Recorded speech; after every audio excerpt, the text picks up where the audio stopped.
from Orlando, Florida. He is a graduate of Liberty University, where he earned his Bachelor of Science in Communications. He also received his Master's of Divinity degree from New Orleans Theological Seminary in New Orleans, Louisiana. He has conducted over 300 interviews with some of Christianity's top leaders. Here is our host, Mina Mara. Well, good afternoon to all of you here. Brad, I got to tell you, it's good to be here with you, man. And I love what you do with the public. You and I have a mutual friend once again, and just great work, what you guys are doing down there in Franklin. Miss Caesar, man, I could go on and on with you like all day long, in fact, just because your record is just incredible. There is no introduction that's going to be suffice to really welcome you here this afternoon, but I'm going to call you from my heart and my family's heart, the gospel legend. Thank Minister you so Shirley much. Caesar. It's good to be here with Thank you. Man, Mr. Hicks, I call you Mr. Hicks, man, because I give you just all respect, Henry. I really do. That 10-year window of what you did there and getting the museum up and running, there literally is nothing like it, man. And so it's such an honor to be here with you today, and thank you for your time. Yeah, it's a pleasure to be with you and to be with all the panelists. So I'm excited to have the conversation. Leigh, it's good to be here with you as well. I gotta tell you, the song "Kiss Me" once again just goes on forever. You have lots of awards just behind your name alone, where I could be here half the day with you, honestly. And of course, sixpence none the richer. If you grew up in a certain era and time and American culture, you know the group. And for anybody else who doesn't play, I just feel sorry for them all together. So there it is. Thank y'all for having me. It's good to be here. Well, hey guys, I got some questions to ask you about race, and it's such a very timely topic. But at the same time, as soon as you mention the word race, the wall seems to go up, if you know what I mean, and people get a little nervous. So for our time together, I'm really kind of hoping that we can lower the wall a little bit, but at the same time, talk about some of these issues that are just present with where we're at today, in fact. So it's good to be here with all of you. I got to ask first, Mr. Hicks, why do you think we need to talk about race here in 2021, man? Well, 2020 was a tumultuous year, of course. And so, we need to be talking about this thing until we get it right, until we get it figured out. One of my favorite refrains of late is that Dr. Martin Luther King reminded us that we can all learn to live together as brothers, or we will surely perish together as fools. And we certainly saw a fair amount of foolishness over the last few months and few years. And we really need to put some of that stuff to rest. We need to let the truth be the truth. And we need to figure out how we can all share that truth. We can all have difficult conversations like what we may have today, emerge with the truth, emerge understanding one another, emerge locking arms, emerge celebrating and the same God, and go forward in our nation and in our communities. So we need to have the conversation because clearly it hasn't been had enough, given some of what we've seen over the last several years. Now, Mr. Hicks, what you've seen with the museum in general, you spend a lot of my time talking about race, looking at race and stuff. Why do you think we are stumbling through this conversation, though? Because clearly we are. Yeah. I mean, if you never deal with a problem head on, then, it will continue to surface. It will continue to reemerge. And so we've got to deal with this conversation of race head on. Race is something that was fictional. It was something that was made up. It was something that was created, intended, in fact, to divide us and to hold a certain group or groups of people down. We need to address that. And that's actually one of the reasons why we built the museum, and the reason why we tell the story in the museum the way that we do is because we really want to center African Americans in the center of music culture in this country. But that doesn't mean that we have to exclude other people. We just have to make sure that African Americans are included in the story. And then we welcome everyone in to have a conversation, and not in a way that is threatening or that sort of points out all the bad, but really that highlights some of the good, highlights some of the unity, highlights the things that bring us all together. That's what we try to do in the museum, so that you can get to know your brother and your sister regardless of race. And so, we got to have these conversations. If something's not resolved, you got to have that conversation in any area of your life. And so we need to be willing to confront these kinds of things so that we can go forward together. Pastor Caesar, can I ask you this question? You've definitely been around a gospel legend for a long time. When you look back at your fruitful years in ministry, do you get depressed about where we're at when it comes to race here in 2021? I get depressed not only about where we are now, but what I came through as a child growing up. We had to ride the back of the bus, but then God turned that thing around and switched it and blessed me with 2 or 3 buses. Right. So I think that this message needs to be taught. It needs to be heard. Somebody needs to know that you're no better than I am. And I'm no better than you are. We need to teach it. Plus the fact, I've been there. I know what it is for somebody to run me with a pitchfork and chopping holes trying to catch me as a teenager. I know there. I know about that. I've been there. I know about not able to drink from certain fountains. I could tell you some stuff. So yes, we need to talk about it, and we cannot be ashamed, but we've got to go on and talk about it and let these the young white kids know that it's real. It happened. Somebody's still alive that experienced it. And so, yeah, we're going to talk about it. Yes, and we are going to talk about it. Brad, I got you this question because you lead a group or co-lead a group called The Public. Man, what made you want to get and step into this arena when it comes to race? What made you go, hey, choose me? Well, first of all, thanks for having me here. I'm definitely the least accomplished and the least artistic person on this panel, but I am passionate about this issue. And it's a little bit of a long story as it connects to my family history. I grew up in Franklin, Tennessee. I'm 10th generation. My children are 10th generation who have lived in this county. There was at one point, my family was the largest slaveholding family in Williamson County. Obviously back in the 1830s. And so I got this stuff in my history. I grew up in a family, I can remember family members using the N-word, but then I had other family members who were really involved in the civil rights movement. My family moved to it. My grandparents moved to Atlanta in the 60s, and my aunt worked on Andrew Young's campaign when he was running for mayor of Atlanta. So I had all these conflicting messages growing up. But I love history. I was a history major. Thankfully, when I came to faith, I'm a Christian, the people who were pouring into me were really passionate about this idea of racial unity and racial justice. So I had some really good teachers in my teenage years that got me started, I think, in the right place where my faith, there's no separation between caring about the social issues and the spiritual. They're one and the same. And so that's where it started. I've been teaching African-American history for 17 years, and if you want to chuckle, that's fine. But I started, there was several of us actually who started an organization called The Public a little over 2 years ago in Franklin. And Anthony Hendricks, who's African-American, he and I are sort of the main teachers. But what we wanted to do was create a conversation, a safe space where people could come from our community and have conversations about race, because it is a difficult topic. Yeah. And we really wanted to put it, we really literally wanted to have it in a space that was non-threatening. We didn't even want to have it in a church or a school. And so we met at a local restaurant. And in COVID times, we've met outside, and of course we've done it virtual.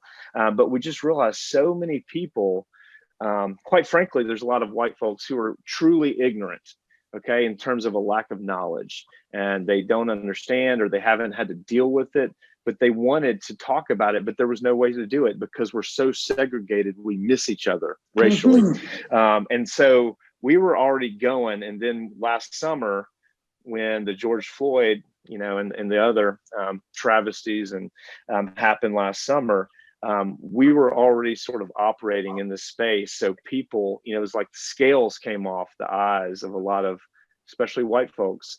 And for the first time, we saw them even more so willing to have the conversation, or at least listen to people's experiences, like Pastor Caesar's talking about. One of the things we try to do is amplify Black voices in our community, let them speak. White people, you listen, even though I'm talking too much right now, and amplify their experiences just growing up in Franklin. I mean, Franklin's an interesting town. We got a Confederate monument in the middle of our town. We got a Confederate flag on our county seal. You're always confronted with these images just driving through town. So, Leigh, I got to ask you this question. I live in this space of the evangelical world, and when it comes to race, we don't always embrace it. I would say like it should be embraced. And so it's one of those things where, Brad, I'm with you, when I'm talking to people or interviewing folks, and they get a little nervous about it. So Leigh, I ask you this question. What made you go, man, I want to tackle this one head on, and not just tackle it head on? You have a new song coming out about this also. So what made you decide to step into this arena? Well, this summer, I think for whatever reason, I feel like as a Christian, as a believer, God gave us all kind of a front row seat to what is actual, like what's really happening in our culture and in our country. That's just really gross. And I'm so naive to it. And I guess the word would be ignorant, that I was shocked when that happened with George Floyd over the summer. And I just felt like I was sitting there in awe and tears, watching the world react and the country react. And then all these voices that I didn't think would speak up and argue that this is a horrible thing that just happened. We got a front row seat to it, and everybody was home for it. And I just didn't think that all the tension would arise from it. I thought it would be an instant and immediate, this is horrendous and disgusting. But I was quiet and I cried and I prayed about it. And as an artist, I felt like, and I have, had for, years, I guess most artists could probably say this, I felt like, well, I'm done. I don't have anything more to say. And then John Lewis passed away and the George Floyd thing happened. And I just felt like it wasn't my right anymore to be quiet. And if something was laid on my heart, and it was, then I needed to speak up about it. Henry, I got you this question. I'll never forget this. It was a Friday afternoon, the week of the week of the George Floyd murder. And I was sitting with Ambassador Young. And by that afternoon, that evening, really, I was in the middle of a riot here in Atlanta. And I can remember going, something's changed, from wise words of Andrew Young in the morning. And then by the evening time, really trying to just, cover the first riot that we've had in Atlanta in decades that was so major. You went to Morehouse, I believe, if I'm not mistaken. Morehouse, man. So how did George Floyd change you? Fair question. Oh, it certainly is a fair question. I think it just reignited what was already there. I think my entire life is about, really fighting for a measure of equality for myself and my family and my community. And then as we all do, we go back to our normal lives. We get back to kind of just doing things. But, as Leigh mentioned, the George Floyd incident was just so in our faces that we could not do anything but find something to do. And so it really reignited my passion and what's important to me, both personally and professionally, and in terms of the teaching that I try to give to my children, just how important it is that we do talk about this subject of race, and that we do try to take tangible steps to try to level the playing field. And in fact, shortly thereafter, I had a conversation with our team here at the museum, and I asked the question of, as we were all working from home and we were planning the last several months of construction and curating the museum, getting ready to open. Yeah. And I said, what should we do? What is it that we should do? What can we do? We all are at home to a certain extent feeling helpless, and all of us are pushing a bunch of paper and sending a bunch of emails and talking to construction folks and otherwise, but feeling otherwise like we may not be doing much or we may not be doing enough. But I asked the question of the team, and their response to a person was, we need to finish the museum. Mm-hmm. And so we all doubled down on that work, this story that we'll tell in the museum that emphasizes how significant music is in all of our lives and how significant religious music is, and then blues and jazz and R&B and hip hop and all of these forms of music, which are foundational to what we call American music, and how Africans and African Americans were really central to that. I make the point in many of my remarks that, I really think that when Africans were brought to this country and had their culture stripped and had their music stripped and had even their instruments stripped from them, that was when American music was born. Mm-hmm. Because that is when innovation was required. That was when something new had to be created. But that's not the story that is often told in our country in terms of where music comes from. And so, again, not to exclude anyone, but to really recenter this story we're telling about where our American culture comes from. And let's make sure that African Americans are included in that story in a prominent way. And then we can welcome everybody else into the story as well. But my team said, this is what we need to be doing. And so we all just turned our computers on one more time and kept getting at it and getting to work. But, I guess it just changed me in the sense of saying, this is what I'm called to do. This is why I'm here. This is what is important for me to get done. And so get it done. Do it excellently. Do it with urgency and move it along. Pastor Caesar, I'll never forget my niece coming to me and going, have you heard of this artist named Shirley Caesar? She has this song called Take Your Knee Off My Neck. And first of all, I thought to myself, I have not raised you well as an uncle. That you do not know who Pastor Caesar is, to be honest with you. But why did you feel like you had to sing that song? Why did you feel like, man, this song is for me for this hour?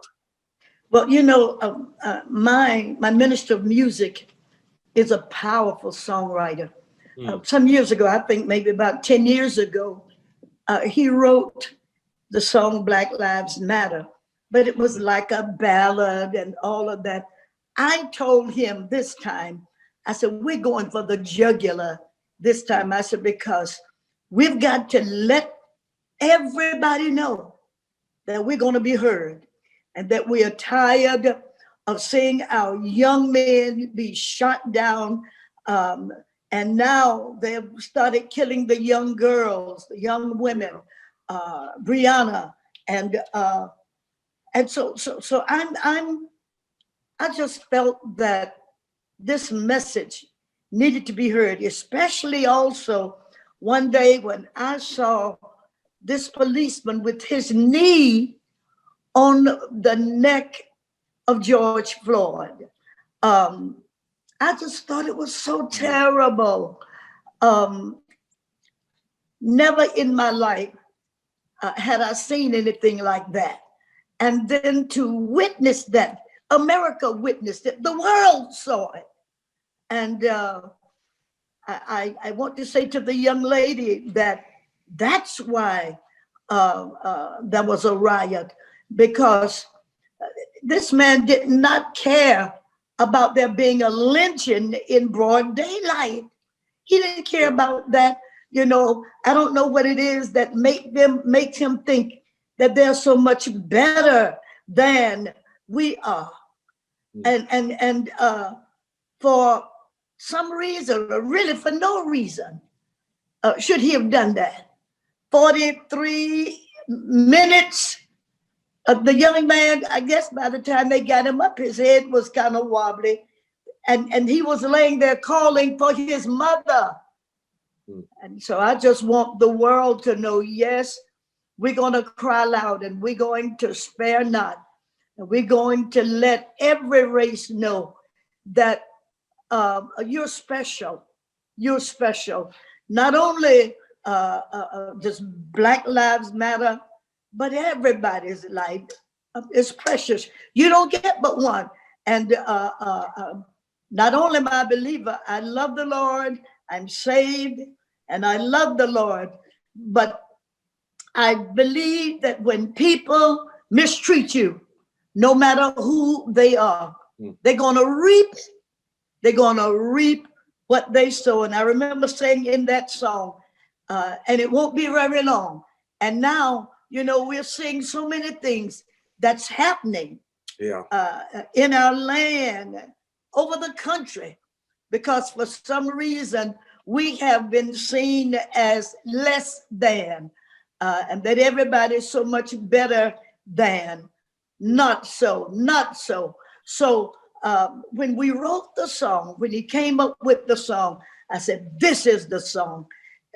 And everybody, if we can get this message out there, young man, I want the world to know, take your knee off of our necks.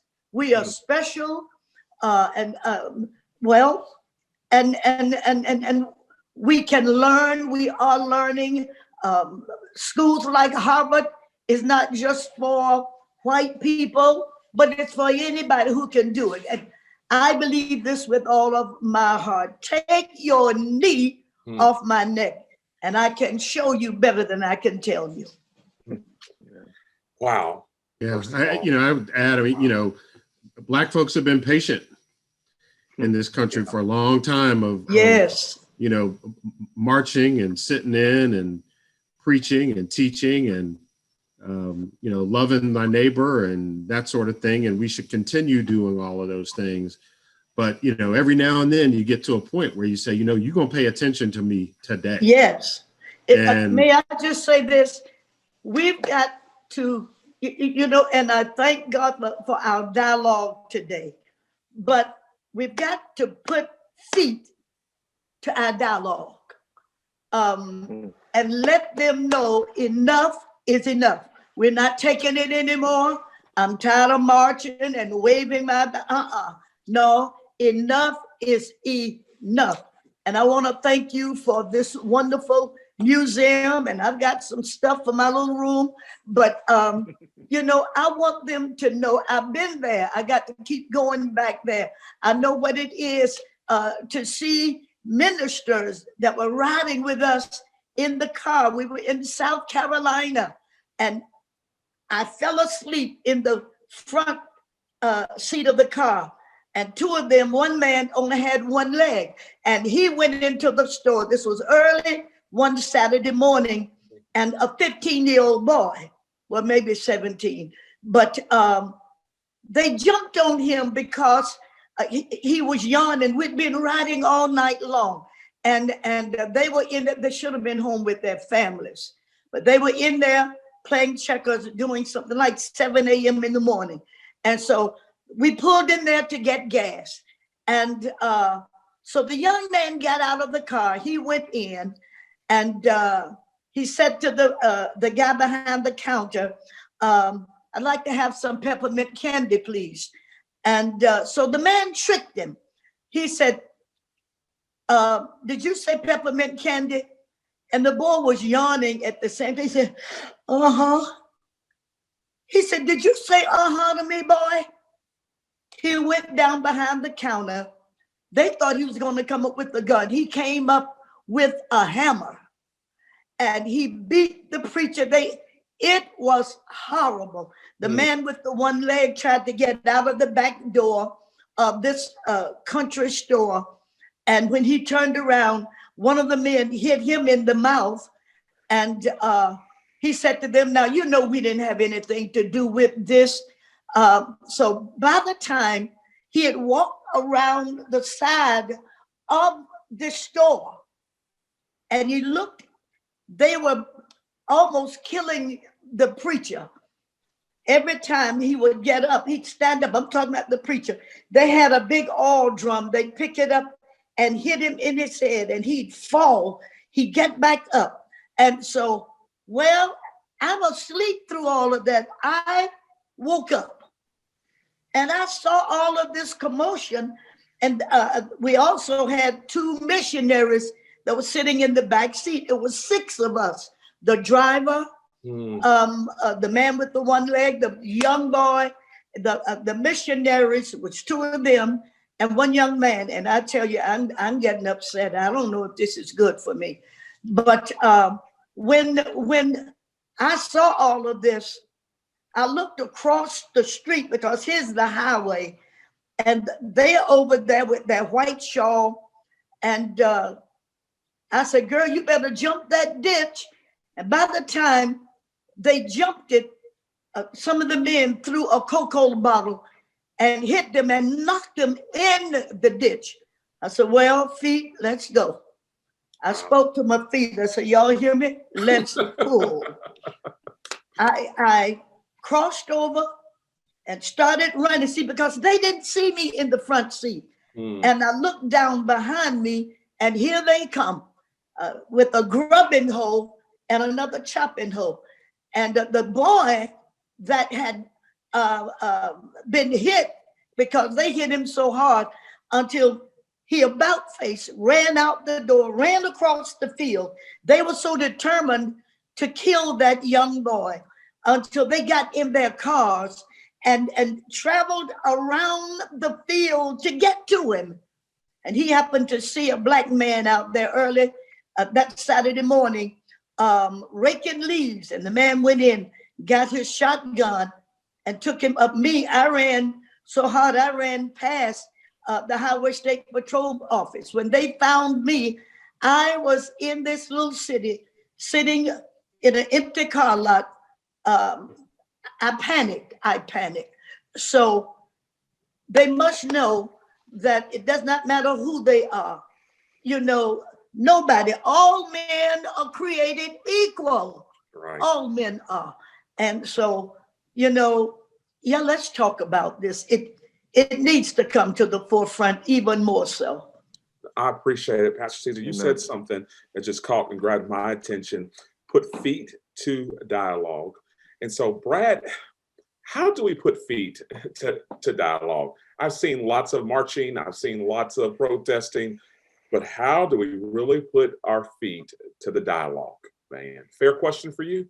Yeah, well, I think I want to answer it a few different ways. I mean, I think that in this dialogue, you know, I'm a teacher, I'm an educator, and everybody's in a different place. And I think as I said before, for white folks, I think humility is a starting point. I think we need to listen. Once again, I think we need to listen to people of color. We need to hear their voices. We need to hear about their experiences. We need to hear about the stories that Pastor Caesar just shared. We need to hear that.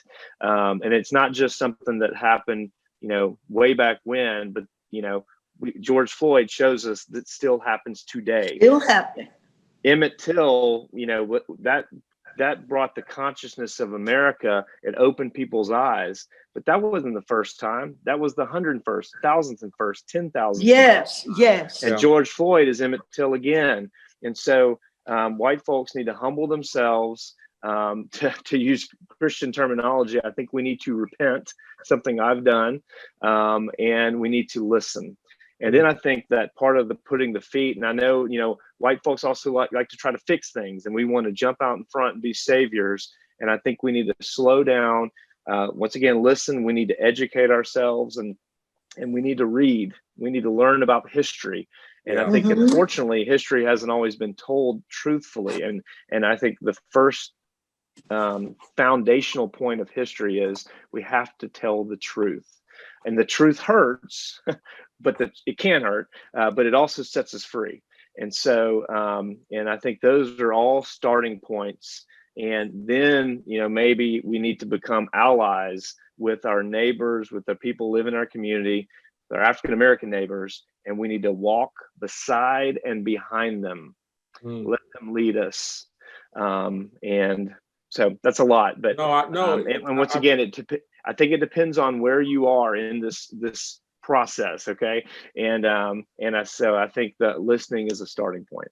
I got you. Leigh, I want to ask you a question before I get to you. Mr. Hicks, I got to ask you this question because if you were here in my office area, you would see the number one story that I'm going for next is your museum, man. And so I got to ask this question while we're talking about this. When putting feet to dialogue, forming a museum, I would think it's part of that, a large part of that. What did you learn about being Black and in this space of a Black man? And you and I both share that, obviously. What did you learn about you in the forming of the museum? I'm sure you learned a lot, but what did you learn? You know, I certainly did. I learned lots of things that were that I didn't know about myself. I was reminded of how so many of my previous professional experiences build upon the others. And so I really believe I was brought to this place to get this done. And all the previous things that I'd done professionally prepared me to do it. I realized that I was more tenacious even than I believed. I was faced with a lot of adversity, some of it race related, some of it disbelief, some of it not understanding or not believing that this was an important story to tell. But we had to remain tenacious and find ways to continue moving forward and getting it done. Had to learn to be a better leader. Had to learn to lead sometimes by following, by listening to those who are around me and who know the subject of music or of museums or of finance and other areas better than I do. And so I had to learn to listen. Had to learn, one of the things I did learn that was a really, really pleasant surprise perhaps was I was reminded of the innate goodness of people. Wow. And people from all walks of life and all races. As we were making the journey towards getting this done, we had donors large and small, and I was as impressed and grateful for the large 7-figure gift as I was for the $3.42 check that I would occasionally get in the mail. People wanted to show up and make it a point to say, this kind of project is important. I'm interested in it, and I'm going to support it with the means and the resources that I have, whether it's showing up to volunteer or speaking on a panel or writing a check or donating an artifact. And they were not all African Americans. In fact, our leading donor and donors are not African Americans, but they were as determined as I was to make sure that this happened. And so it was a pleasant surprise to see and be reminded of just the innate goodness of people. And so this process did not make me cynical. Quite the opposite. It made me optimistic about our ability to work together and to live as brothers. Interesting. Leigh, I got this question. You've been on my prayer list, to be honest with you. And for this reason, I interviewed a Christian artist like a few months ago. And she just confessed, she had been talking about race, had put herself out there with it. And she mentioned the backlash. And the backlash was heavy. Are you ready for the backlash? Is that a fair question to ask you here, to what could happen from people who just go, why are you talking about this? I'm not worried. That hadn't crossed my mind at this point, but maybe I'm just not aware of what the backlash might be. But no, I figure when God sets my feet down to do something, he's going to see it through. And this is obviously, this is so important. And I was about to say that, I tend to be sort of a passive just person. That's the way I kind of came into this world. But I think that white people and we need to be active listeners and actively being quiet and not just passively saying, this is something I don't understand. So that's easy. I could just sit back and get behind this movement. But I want to actively and intentionally listen. And that's what this song was, Good Trouble, came from. Trying to speak my perspective, but include the perspective of another, someone not like myself, somebody whose skin is a different color, because I don't have that perspective. So, but to answer your question, no, I'm not afraid of the backlash. I don't need fans like that. I don't need friends that don't, that's just, no. Leigh, why do you think in the evangelical Christian music circle, why do you think it's not talked about a lot, if any, really, in some circles? Why do you think, is it intentional, or why do you think people just go, hey, we just don't want to talk about this? I think it's very easy to be passive, just to put your hands up. And I think Brad was the one saying before that white people have this like a problem solving issue, and dang, I think that might be totally right. And I didn't know. That's something I never thought was a white problem or a person of color problem, Black problem.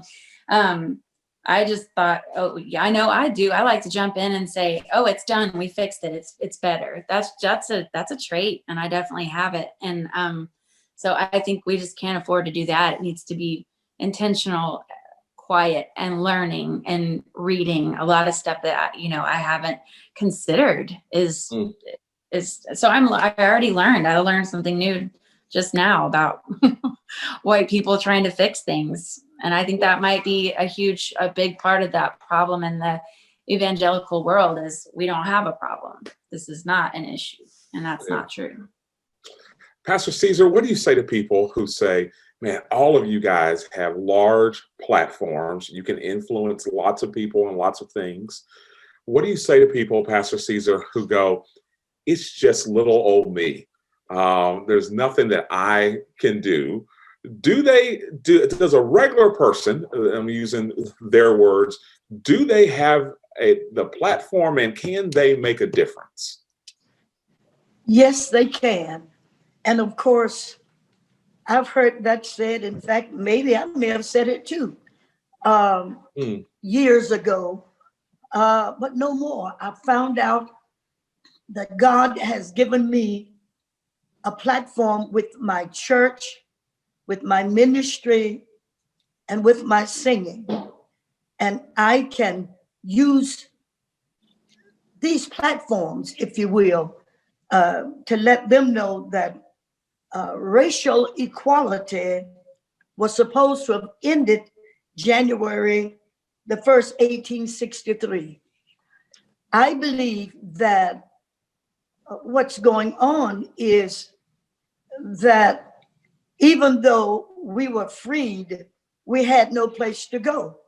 So we had to go right back to Uncle Tom's house and go there and still work for nothing. We were free, but we were not free.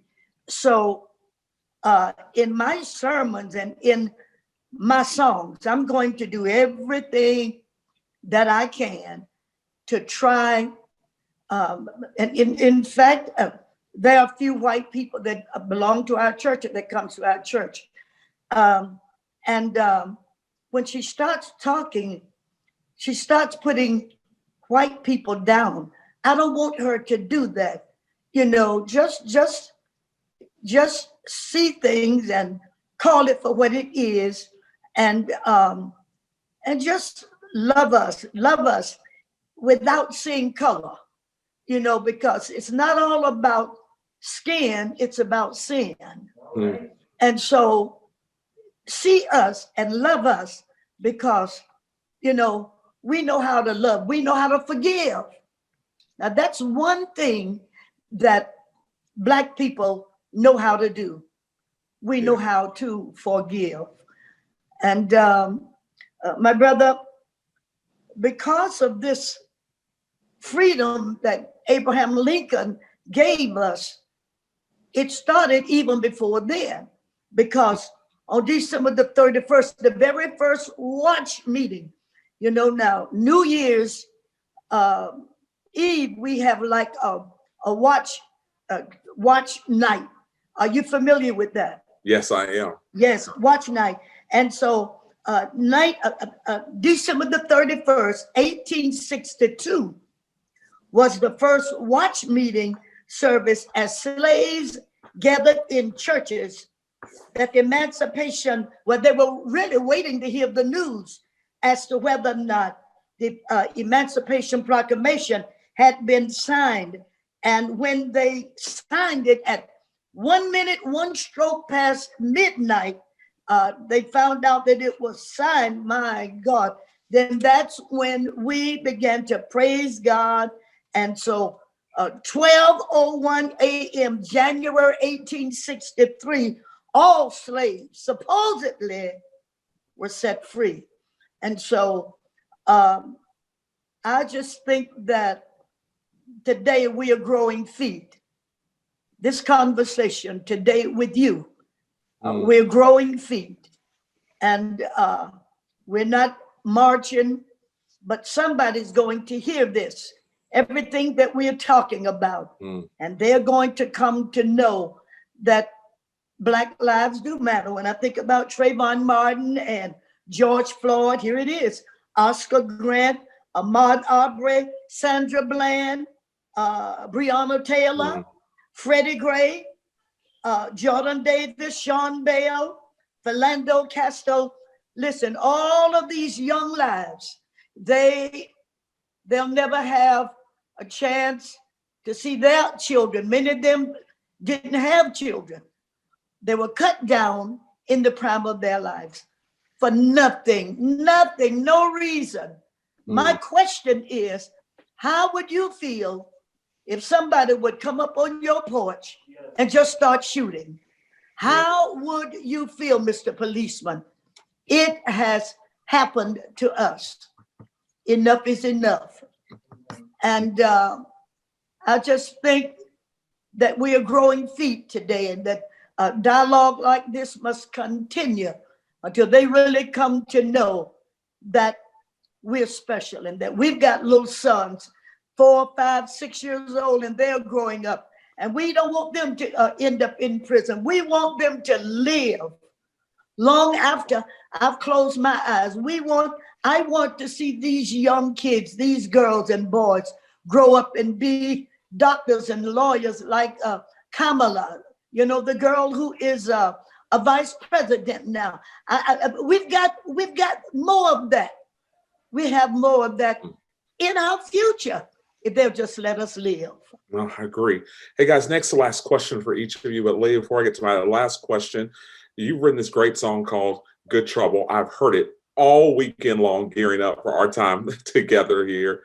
Can you just tell us a little bit about the song, and what did it do to you as you were recording it? Well, thank you for listening to it, and thanks for the question. Like I said, I was depressed and sad by the events, the things that happened over the summer and the riots, and then when John Lewis passed away, I just they kept showing scenes of his speeches, and I was always a fan. Anytime he'd start speaking, I would look up, because what he had to say was always so impactful and just beautifully said and convicting. And I heard the good trouble line, I feel like, again and again, the good and necessary trouble. And I just couldn't get rid of it. And I thought, well, by the time you actually get this song done, a million songs are going to be called Good Trouble, because it should be a song. It needs to be more ears. And then, I mean, there probably are more songs called Good Trouble I don't know about, but yeah, I wanted to get that out, and I had some initial lines and thoughts about what I wanted to say, and I got together with Matt Maher, and then in the same day, it all came together in the same day. Matt and I worked on our part in the morning, and then when I was driving home, I kept listening to it, and Ruby Amanfu's voice and face popped in my head, because I'd seen some posts that she'd made in the days really previous to that day, and it all happened. I think it was a God thing. Yeah, and so too, one of the things I enjoy about the song is that you say even God calls good trouble. Basically, I'm definitely paraphrasing. I don't want to give away the whole song and start singing it here, Leigh. You wouldn't want that either. It's one of those things where it really hit me. I was like, yeah, even he is for good trouble. Yeah. Guys, last question here, and I'm gonna start with you, Brad, and work my way on down on my screen here anyway. as I was getting ready for our time together, I was a little late because my daughter and her girlfriends were over here. We're doing virtual school here in the Atlanta area. And so it hit me as I was rushing them all out the door to their own parents. They were different races. And I just thought, man, that's the hope that we have. Yes. The new generation coming, Pastor Caesar, that does seem to get it. Brad, what hope do you have going into in 2021 and beyond when it comes to race? Well, a few things. I mean, once again, Pastor Caesar mentioned it. We have a African-American vice president, female, Kamala Harris, the first African-American Secretary of Defense, Lloyd Austin. And so we're seeing, and speaking of Leigh's lyrics, we're seeing walls come down. The Bible talks about there's dividing walls of hostility, and there's been there racially. And, so we were seeing those things happen. And we should celebrate that even in the midst of, the turmoil. And so I appreciate that being mentioned. I've seen people, and I'm just going to say honestly, once again, white folks who have the scales have come off their eyes, and we've seen people write some powerful statements in conservative evangelical circles in the last few weeks that we couldn't have imagined them writing. Unfortunately, it's taken tragedy to do this, but we're seeing people change. And just on the personal relational level, we've had people come to the public meetings who said, I'm 64 years old, white woman, and I am so sad and confess that I've believed lies for so long, but no more. Wow. I'm moving forward. I want to learn and change. And they've admitted their complicity to white supremacy and believing, that maybe I'm better just because of my skin color. So we've seen those testimonies and heard those testimonies on multiple levels, and people who thought one way, towards ignorance and, racial superiority, and, they are changing. And so that's what gives me hope. At the macro level, once again, seeing these breakthroughs, glass ceilings being broken, but also at the very personal micro level, people's hearts are changing. But we have to, keep doing the work, feet on the ground, as you guys have said, and we need to go to the museums. I mean, that's Mr. Hicks. I thank you for the work you've done. I'm so excited to go see it. I'm a history guy, and that's going to change people's lives for long past all of our lifetimes. And Miss Caesar, your work, you're the first lady of gospel music, and I'm honored to be here with you. And Thank you. your lyrics, I mean, that's a prophetic word, and you're talking about white privilege in that song, and that's a lot of folks don't want to hear that, but it's a reality that we need to deal with. So there's a lot of hope out there. Henry, what is your hope when you look at our culture and where it's going, and what hope do you have? Well, my hope it really is that the playing field will be much more level for my children than it was for me. And that is a result of all the work that my wife and I are doing to try to improve their lives and improve the lives around us, our community, but also because of conversation like this and because of people like you, Leigh and Brad and Pastor Caesar and Mayna. I mean, all of you and those who are listening and watching this, all of that gives me hope that we're willing to have this difficult conversation. I too have experienced, my two young men now with various diversity in our home who come to visit and to study and to have a good time with my sons. And I enjoy that and I appreciate that. And that also gives me hope. So between our work and between our dialogue and our dialogue growing feet, I have hope. Pastor Caesar. Yes, sir.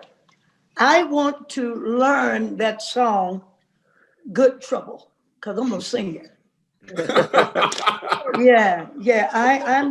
I'm going to sing Good Trouble because I think that all of us need to think good when it comes to trouble.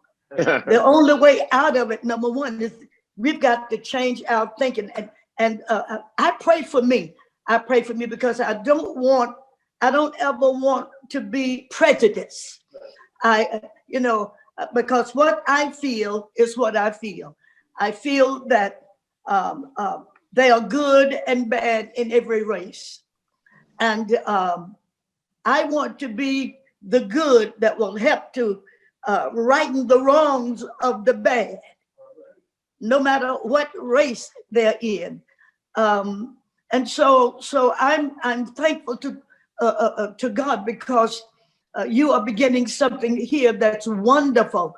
You are letting the non-believers, when it comes to all lives matter, we are putting it up there just like it's a giant.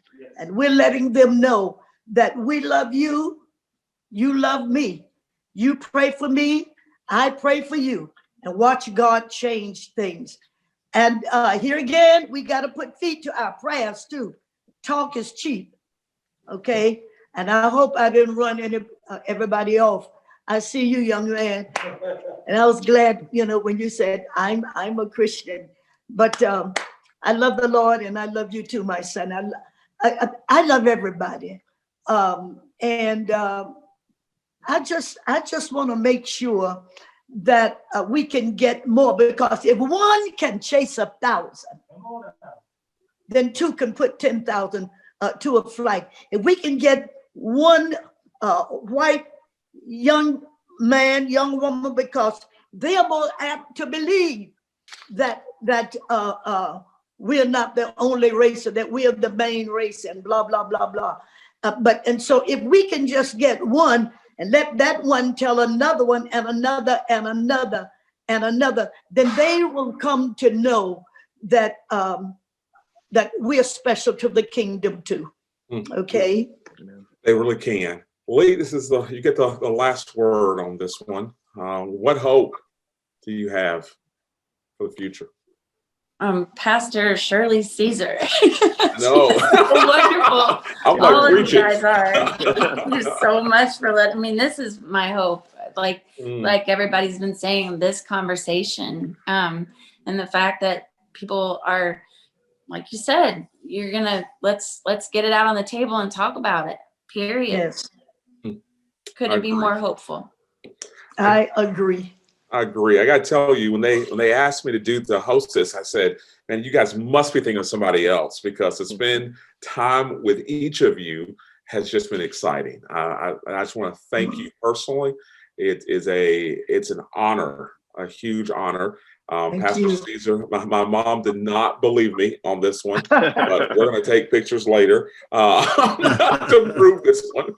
And I got to tell you, that beautiful museum in Nashville, I'll actually be in Nashville this Wednesday. In fact, man, I've got to get down there and actually see it, because I've heard so many great things. And Brad, thank you for your time as well. Tell Anthony I said hello, and Leigh, incredible song, Good Trouble. I can't wait until it comes out, in fact. So thank you.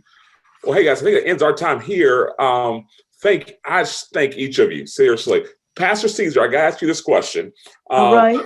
The Thanksgiving song. What song was that? Your Thanksgiving song. I love that song. I mean, it's like, it's one of my favorite songs.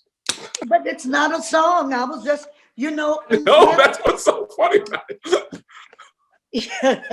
I was up singing the song "Hold My Mule," and I tried to make things so vivid until you could actually see the picture without there being a picture.